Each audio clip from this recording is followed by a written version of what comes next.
Welcome students. हमने बात कर ली थी चुंबकीय प्रवृत्ति के बारे में। तीनों के लिए बात कर रहे थे, प्रतिचुंबकीय, अनुचुंबकीय और लोहचुंबकीय। कंप्लीट हो गई थी। उसके बाद क्वेश्चन डालो इस पर और लिखें क्वेश्चन। यदि किसी बिंदु पर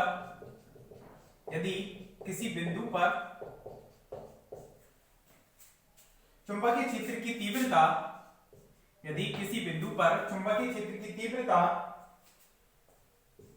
x plus 3 y b vector equal to x plus 3 y i cap plus y minus के 2z j cap plus x plus b z k cap है, तब x plus b z k cap है, तब b का मान ज्ञात कीजिए। ये जो b है मैग्नेटिक फील्ड दिया हुआ है, इसमें एक अज्ञात क्वांटिटी है b, उसकी वैल्यू हमें ज्ञात करनी है। तो बताओ किस तरह से करेंगे इसको। हम जानते हैं कि जो डाइवर्जेंस है इसका, किसका, मैग्नेटिक फील्ड का, ऑलवेज क्या होता है, जीरो होता है। तो उस क्वांटिटी को हम यूज करेंगे। We know that divergence of b vector equal to कितना होता है, ऑलवेज जीरो होता है। Divergence i del upon del x plus j cap del upon del y plus k cap del upon del z dot b vector की value डालेंगे यहां पर x plus 3 y i cap plus में y minus के 2z j cap plus में x plus b z कितना के cap, इतना हो जाएगा। आई कैप का आई कैप के साथ करेंगे तो कितना बचेगा हमारे पास, और इक्वल टू कितना चलेगा, ये जीरो चलेगा, इक्वल टू जीरो चलेगा। आगे देखो, इसमें इसका इसके साथ करेंगे तो डेल अपॉन डेल एक्स इस पर आरोपित हो जाएगा, x plus 3 by plus del upon del by इस पर आरोपित हो जाएगा बाई माइनस के 2z और डेल अपॉन डेल z, और इस पर आरोपित हो जाएगा कौन, x प्लस बी जेड। ठीक है, और ये इक्वल टू कितना बनेगा, जीरो। इसको सॉल्व करेंगे, x के सापेक्ष x का होगा तो 1 हो जाएगा, 3 बाई का 0 हो जाएगा, बाई के सापेक्ष बाई का होगा 1 हो जाएगा, 2z का 0 हो जाएगा, प्लस में z के सापेक्ष z का होगा, x का 0 हो जाएगा, तो यहाँ पर कितना बचेगा, b इक्वल टू 0। तो यहाँ से b इक्वल टू कितना आ जाएगा, माइनस के 2। करें इसको कंप्लीट।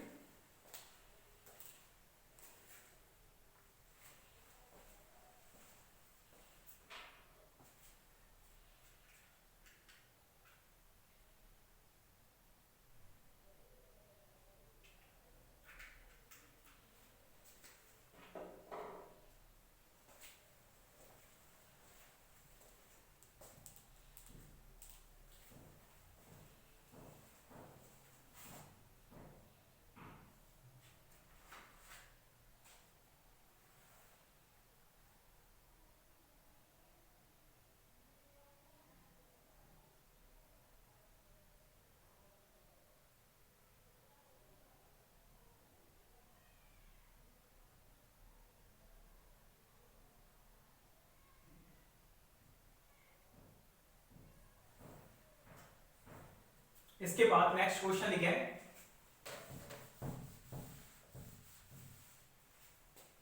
नेक्स्ट क्वेश्चन है, हाइड्रोजन परमाणु में इलेक्ट्रॉन नाभिक के चारों ओर 5 इंटू 10⁻⁻11 मीटर 5 इंटू 10⁻⁻11 मीटर त्रिज्या के वृत्ताकार पथ में चक्कर लगाता है।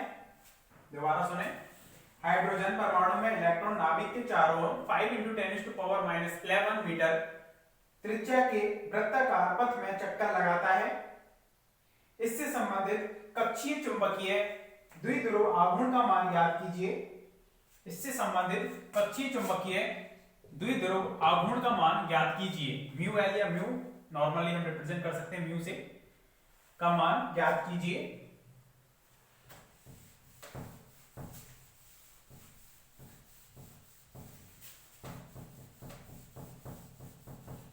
कर सकते हो क्या, बताओ म्यू का मान। उस वृत्ताकार पथ है, इस तरह से नाभिक के चारों ओर इलेक्ट्रॉन है, वो आर रेडियस के पथ में घूम रहा है, जहां आर इक्वल टू कितना दिया हुआ है आपको 5 × 10⁻11 मीटर।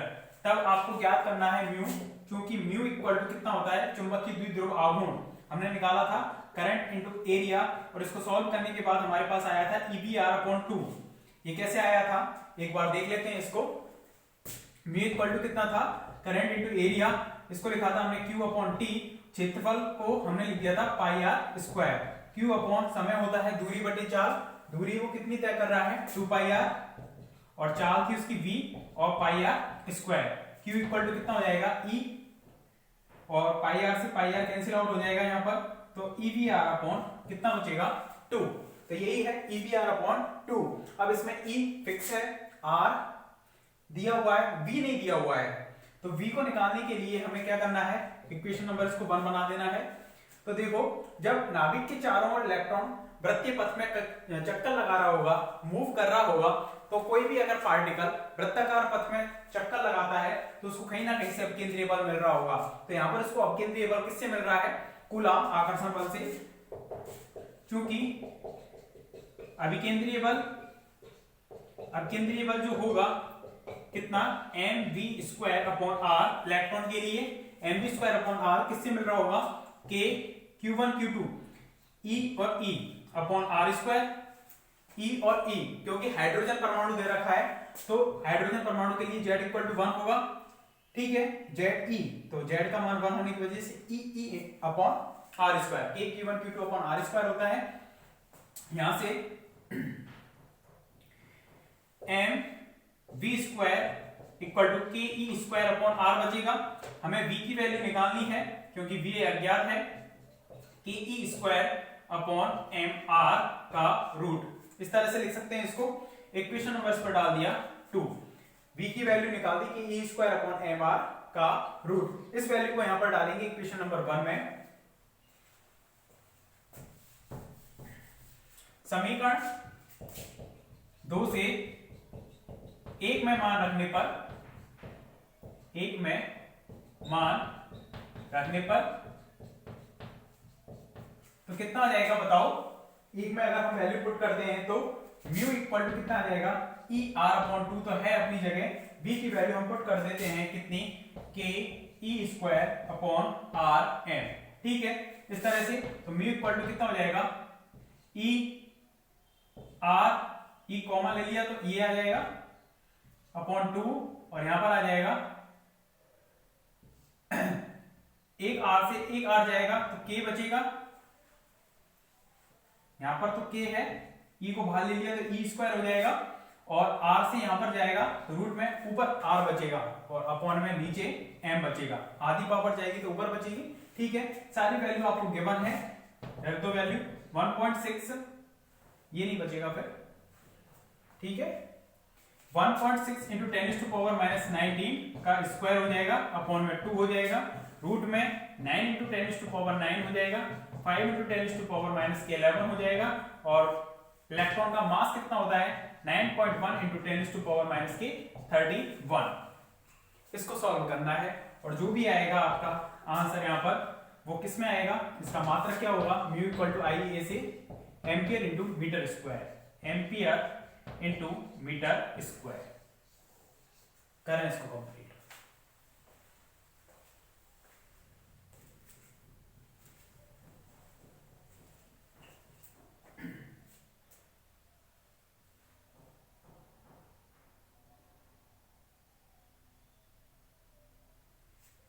इसका आंसर जो आ रहा है यहां पर 9.02 × 10⁻⁻24 आएगा।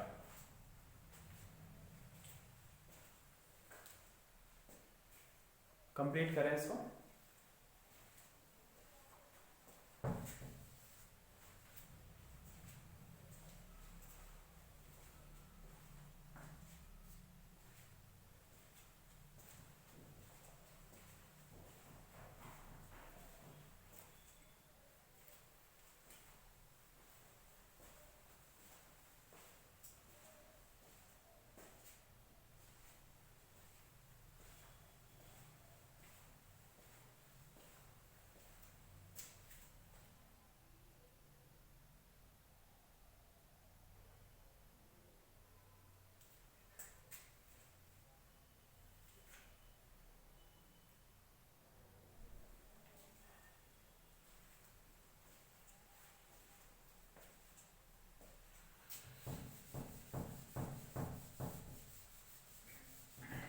इसके बाद हेडिंग डालो नेक्स्ट, आपेक्षिक चुंबकीय पारगम्यता।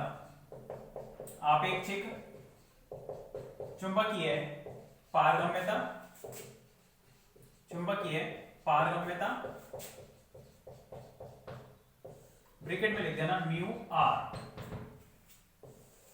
आपेक्षिक चुंबकीय पारगम्यता क्या होती है? जैसे कि आप एप्सिलॉन आर को परिभाषित करते थे, एप्सिलॉन आर इक्वल टू कितना होता था? एप्सिलॉन अपॉन एप्सिलॉन नॉट होता था। इसी तरह से जो म्यू आर है वो भी कितना होता है? Mu upon mu not. इस तरह से होता है आपेक्षिक चुंबकीय पारगम्यता, यानी किसी भी पदार्थ की चुंबकीय पारगम्यता और निर्वात की चुंबकीय पारगम्यता का जो अनुपात है वही क्या कहलाएगी? आपेक्षिक चुंबकीय पारगम्यता। तो पदार्थ हमने 3 प्रकार के पढ़े थे जिन पर चुंबकीय क्षेत्र का इफेक्ट पड़ता है। पहला था प्रतिचुंबकीय, चुंबकीय गुणों के आधार पर पदार्थ मेनली 3 प्रकार के होते हैं, प्रतिचुंबकीय। दूसरा होता है अनुचुंबकीय, अनुचुंबकीय, और तीसरा होता है कौन सा? लो चुंबकीय। 3 प्रकार के पदार्थ थे ये, प्रतिचुंबकीय, अनुचुंबकीय और लो चुंबकीय। तो चुंबकीय पारगम्यता किसी पदार्थ के लिए होगी जिसके लिए म्यू है अपॉन म्यू नॉट का जो अनुपात है, और म्यू नॉट कितना होता है? 4 pi into 10 to power minus के 7, 4 pi into 10 to power minus 20, sorry minus के 7, 27 नहीं माइनस के 7। अब इसका जो मात्रक है वो कैसे निकालोगे? उसको निकालेंगे हम जो चुंबकीय एम्पियर का जो नियम था बीडीएल, बीडीएल से निकालेंगे।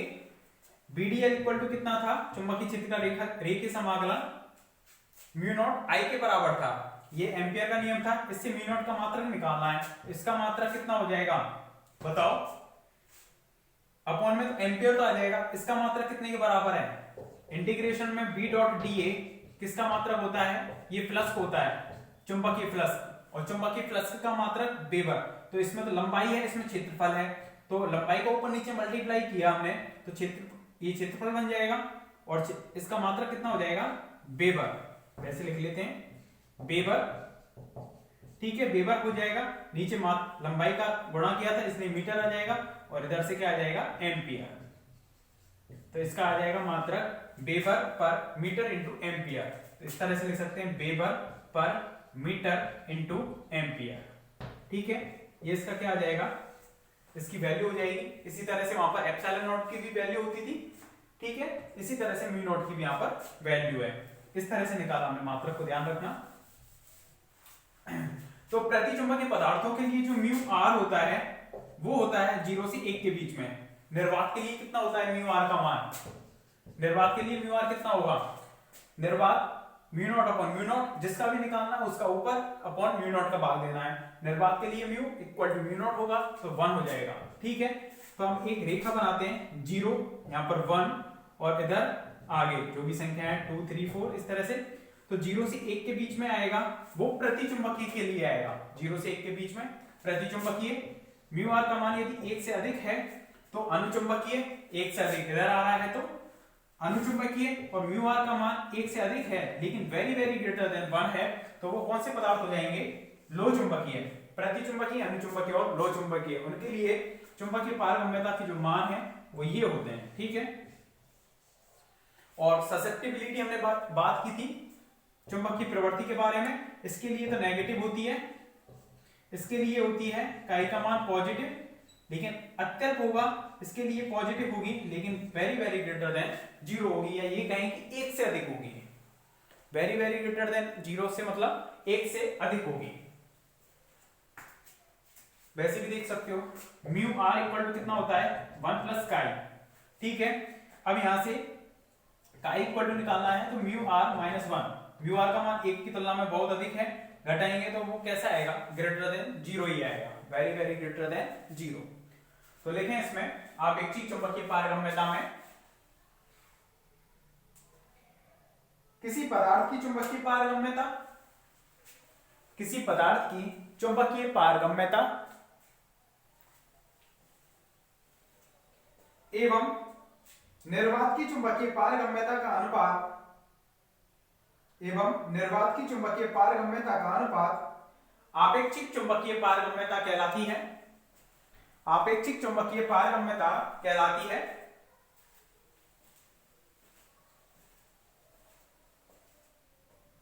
जिसे म्यू आर से व्यक्त किया जाता है, जिसे म्यू आर से व्यक्त किया जाता है,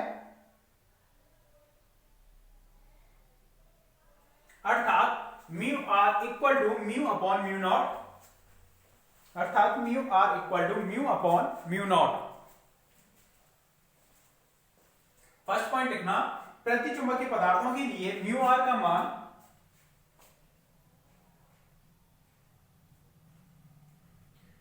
प्रतिचुंबकीय पदार्थों के लिए म्यू आर का मान धनात्मक एवं 1 से कम होता है। धनात्मक तो होगा लेकिन 1 से कम, मतलब 0 से 1 के बीच में इंक्लूड होगा। धनात्मक तथा 1 से कम होता है, ब्रैकेट में लिख देना 0 less than mu r less than 1।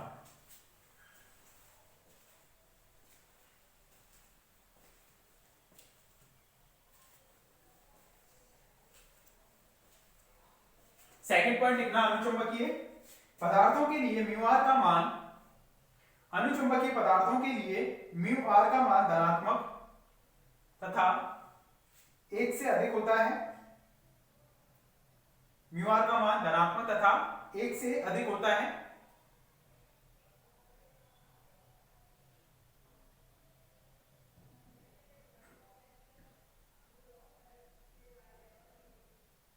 Bracket में लिख देना म्यू आर ग्रेटर देन 1, और म्यू आर यदि इक्वल टू 1 है तो वो किसके लिए हो जाता है, निर्वात के लिए, ये ध्यान रखना। थर्ड पॉइंट लिखना, लोह चुंबकीय पदार्थों के लिए म्यू आर का मान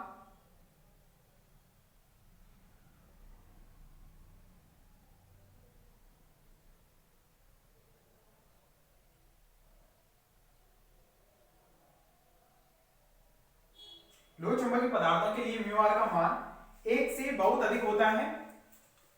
म्यू आर का मान 1 से बहुत अधिक होता है। ब्रैकेट में लिख देना mu r is very very greater than 1, mu r is very very greater than 1।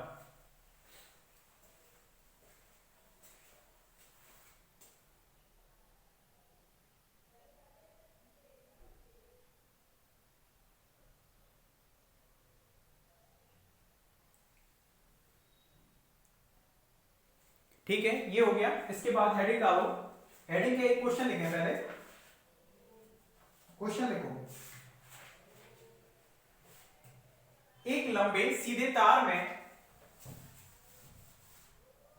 ये फॉर्मूला लिख लिया था ना आपने, mu r equal to mu upon mu naught, और म्यू नॉट की वैल्यू लिख देना 4 pi into 10⁻⁻7 weber per ampere into metre.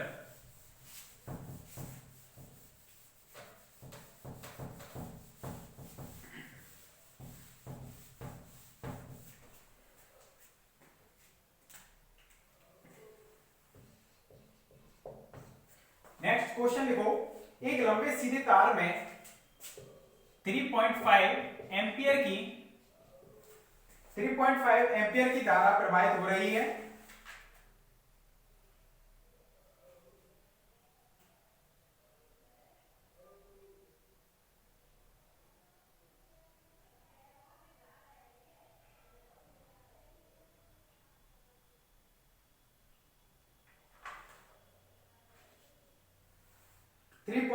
Ampere की धारा प्रवाहित हो रही है।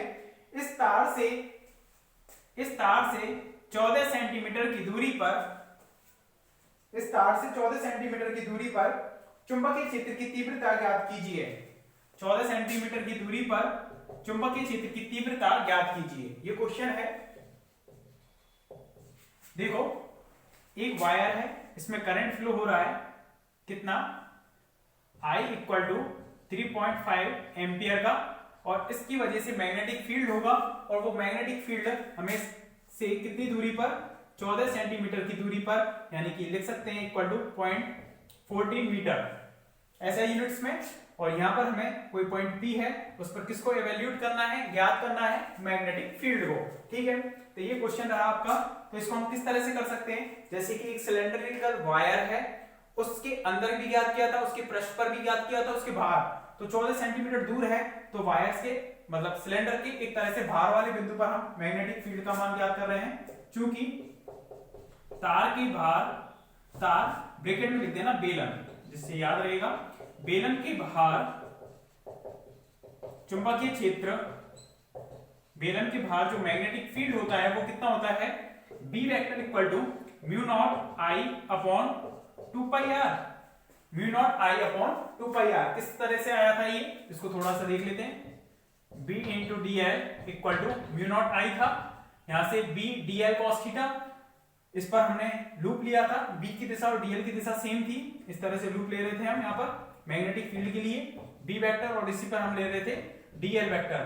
तो b dl cos 0 हो जाएगा, तो b और dl पूरा हो जाएगा कितने के बराबर, 2 pi r equal to mu naught i. तो b इक्वल टू आया था म्यू नॉट आई अपॉन 2 पाई r बाहर के लिए।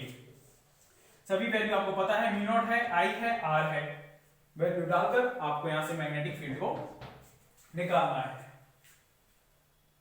और ये आएगा आपका 0.5 इंटू 10⁻⁻⁵ टेस्ला। चुंबकीय क्षेत्र का मात्रक होता है टेस्ला, जबकि फ्लक्स का मात्रक होता है वेबर, ये ध्यान रखना। टेस्ला और गाउस होता है सीजीएस में, ये तो होता है एमकेएस में या एसआई में। यूनिट पढ़ी हुई आपने, सीजीएस जनरली आपकी किस में चलती है, केमिस्ट्री में, सेंटीमीटर ग्राम सेकंड वाली पद्धति, और मीटर किलोग्राम सेकंड किस में चलता है, फिजिक्स के अंतर्गत जनरली। ठीक है, ये आएगा, क्वेश्चन को कंप्लीट कर लेना चित्र को बनाते हुए इस तरह से।